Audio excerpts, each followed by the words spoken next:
สำหรับបងឯមមានតែបងឯមត្រាវវិញងាយធ្វើជាងគេបងប្អូនហើយលឿននិយាយទៅប្រភេទបងឯមត្រាបងឯមដលងអីហ្នឹងគឺ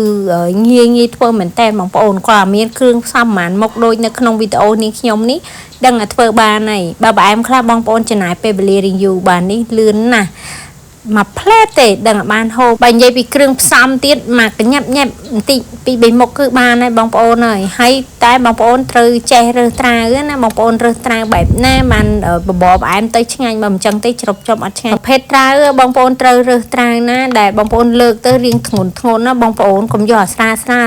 ស្ករចូលស្ពោតឲ្យត្រាវនឹងជ្រប់ហូបអត់ឆ្ងាញ់អត់ល្មួតដោយអាត្រាវរៀងធ្ងន់គឺត្រាវនឹងវាអត់ស្ករហើយត្រាវនឹងវាជាប្រភេទត្រាវថ្មីទៀតពេលយើងយកទៅធ្វើផ្អែមគឺឆ្ងាញ់ណាបងប្អូនចាហើយត្រាវដែលនេះខ្ញុំកំពុងកាប់បងប្អូនឃើញធ្ងន់ហើយកាប់ទៅគឺ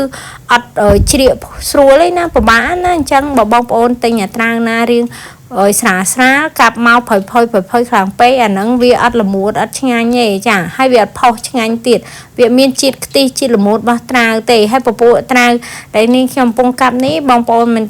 យកទៅធ្វើជាត្រាវឆាបត្រាវបំពងអីគឺអូខេឆ្ងាញ់ដូចគ្នាហើយសម្រាប់ពេលដែលយើងយកមកធ្វើផ្អែមគឺបងប្អូនកាប់ដូចនាងខ្ញុំមកបងប្អូនចង់កាប់ដុំធំក៏បានតូចក៏បានដែរបើសិនជាបងប្អូនចង់ងាស់រៀងយូរគឺកាប់វារៀងធំទៅតែនាងខ្ញុំកាប់វាជ្រៀកវារៀងតូចឯងយើងដាក់ឆ្នាំងដាំទឹកមកចាបន្តមកទៀតដាក់អំបិលមកចាប់មកព្រោះផ្អែមមកដាក់អំបិលបានវាផ្អែមមុតល្អពេលទឹកពុះហើយយើងចាប់ផ្ដើមយកត្រាវរបស់យើងមកដាក់មកបងប្អូនដាក់មុនអង្គបងប្អូនចាបើសិនបងប្អូនដាក់អង្គមុនវាផុយឲ្យលួយអញ្ចឹងដាក់ត្រាវមកពុះហើយចាំយើងយកអង្គតណើបអង្គបងប្អូនដាក់អង្គតណើបអញ្ចឹងគ្រឿងផ្សំមានអីទេមានខ្ទិះដូង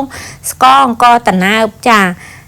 ប៉ុណ្ណឹងឯងប្រហែលមុខ2 មុខណាបន្ទាប់មកនេះខ្ញុំដាក់ខ្ទិះដូងខ្លះមកដើម្បីឲ្យខ្ទិះដូងរបស់យើងស្ងោរជាមួយត្រាវរបស់យើងទៅវាចូលជាតិគ្នាចាកាន់តែខ្ទិះកាន់តែឈ្ងុយឆ្ងាញ់ពេលត្រាវរបស់យើងរៀងផុយតិចហើយយើងចាប់ផ្ដើមដាក់ស្ករសមកបងប្អូនចាបងប្អូនចង់ហូបដាក់ស្ករត្នោតដាក់អីក៏បានតែនេះខ្ញុំធ្វើផ្អែមត្រាវផ្អែមអីគឺនេះខ្ញុំប្រើស្ករសឯងអត់សូវជួយចិត្តក្លិនស្ករត្នោតជាមួយផ្អែមត្រាវឯងហើយដល់ពេលវាពុះផុយហើយគឺឆ្អិនរួចរាល់ហើយបងប្អូនមិនបាក់ទេដូចបងប្អូនមកឃើញអញ្ចឹងតែបើផ្លែត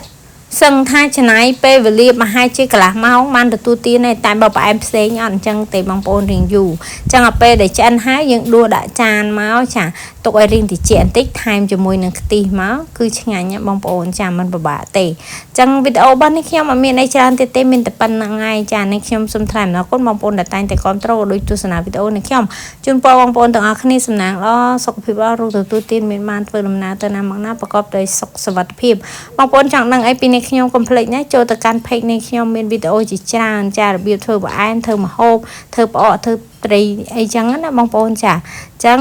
អរគុណច្រើនជូនបងប្អូនសំណាងល្អសុខភាពល្អរកទទួលទានមានបានជម្រាប